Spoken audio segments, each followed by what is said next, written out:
अभिनेता पंकज धीर का निधन, 68 साल की उम्र में दुनिया को कहा अलविदा। महाभारत में निभाया था कर्ण का यादगार किरदार। प्रधानमंत्री नरेंद्र मोदी आज आंध्र प्रदेश के दौरे पर हैं। 13,430 करोड़ की परियोजना का उद्घाटन करेंगे। श्री सेलम मंदिर में पूजा भी करने वाले हैं। ट्रेन यात्रियों के लिए राहत की खबर, रेलवे अब सभी ट्रेनों में लगाएगा सीसीटीवी कैमरा, सुरक्षा होगी मजबूत। रक्षा मंत्रालय ने भारतीय सेना को दी हाईटेक नाइट साइड तकनीक, अब जवान रात में भी दुश्मन को साफ देख पाएंगे। वायुसेना खरीदेगी 700 अस्त्र मार्क 2 मिसाइलें, स्वदेशी तेजस विमान कल रक्षा मंत्री राजनाथ सिंह करेंगे वायुसेना को समर्पित। हरियाणा के गुरुग्राम में खुला एनएसजी ट्रेनिंग सेंटर, 141 करोड़ की लागत से तैयार हुआ leg kit commando hub. Pakistan और अफगानिस्तान के बीच भीषण युद्ध जारी, बमबारी से 50 से ज्यादा लोगों की मौत, दोनों देशों में 48 घंटे का सीज फायर किया। सुप्रीम कोर्ट ने कहा फांसी पुराना तरीका है, सरकार को जहरीला इंजेक्शन विकल्प पर विचार करना चाहिए।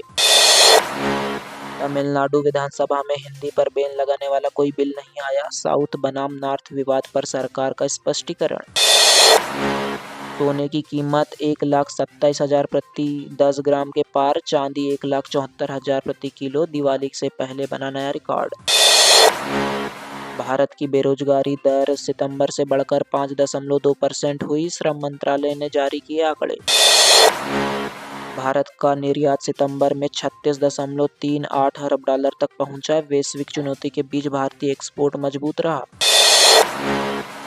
चीन ने डब्ल्यूटीओ में भारत की शिकायत की, कहा घरेलू कंपनियों को भी भारी सब्सिडी से हो रहा नुकसान। राजस्थान के जैसलमेर में स्लीपर बस आगकांड में 21 लोगों की मौत, 2 ऑफिसर सस्पेंड। लद्दाख हिंसा मामले में सभी प्रतिबंध हटाए गए, सोनम वांगचुक की याचिका पर अब 29 अक्टूबर को होगी सुनवाई। इसरो चीफ ने घोषणा की भारत का मानव मिशन गगनयान 2027 में लॉन्च होगा, 2040 तक चांद पर भेजेगा भारतीय मिशन। अक्टूबर के बाकी दिनों में 11 दिन बैंक बंद रहेंगे, दिवाली, गोवर्धन पूजा और पटेल जयंती के चलते छुट्टियां रहेंगी।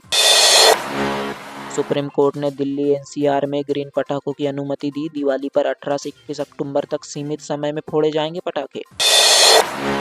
कॉमनवेल्थ गेम 2030 की बेजमानी के लिए अहमदाबाद का नाम प्रस्तावित, 26 नवंबर को अंतिम फैसला होगा।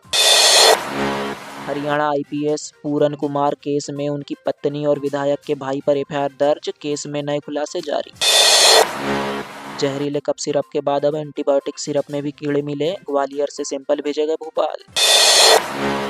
डब्ल्यूएचओ मीटिंग में भारत ने हर्बल मेडिसिन रेगुलेशन पर वैश्विक सहयोग की प्रतिबद्धता दोहराई, वैश्विक स्तर पर हो रही भारत की वाहवाही।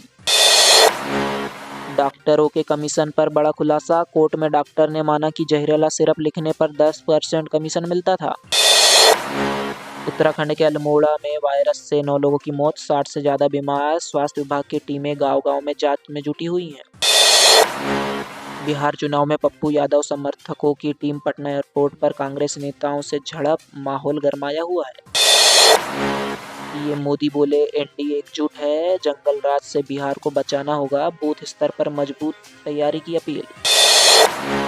चीन से टकराव के बीच भारतीय नौसेना और इंडोनेशिया का संयुक्त समुद्री शक्ति 2025 अभियान विशाखापट्टनम में शुरू होगा। हिमाचल हाईकोर्ट ने मंदिर चढ़ावे से सड़कें बनाने पर रोक लगाई, कहा धन देवता का है, सरकार का नहीं। राष्ट्रपति द्रौपदी मुर्मू 29 अक्टूबर को हरियाणा अंबाला दौरे पर जाएंगी, एयरफोर्स स्टेशन में तैयारी शुरू। सुप्रीम कोर्ट ने देश भर में जीएम फूड की बिक्री और आयात पर लगाई रोक, फसाए को 6 महीने नियम बदलने का आदेश दिया। छत्तीसगढ़ में 50 लाख के इनामी 27 नक्सलियों ने किया सरेंडर, 2 महिला नक्सली भी शामिल थी। मध्य प्रदेश में रिटायर्ड अफसर के घर छापेमारी में 18 करोड़ की संपत्ति मिली, बेटे के फिल्म निवेश के सबूत भी बरामद। दुनिया के 32 देशों के सेना प्रमुख ने ताजमहल का किया दीदार, बोले वाह ताज।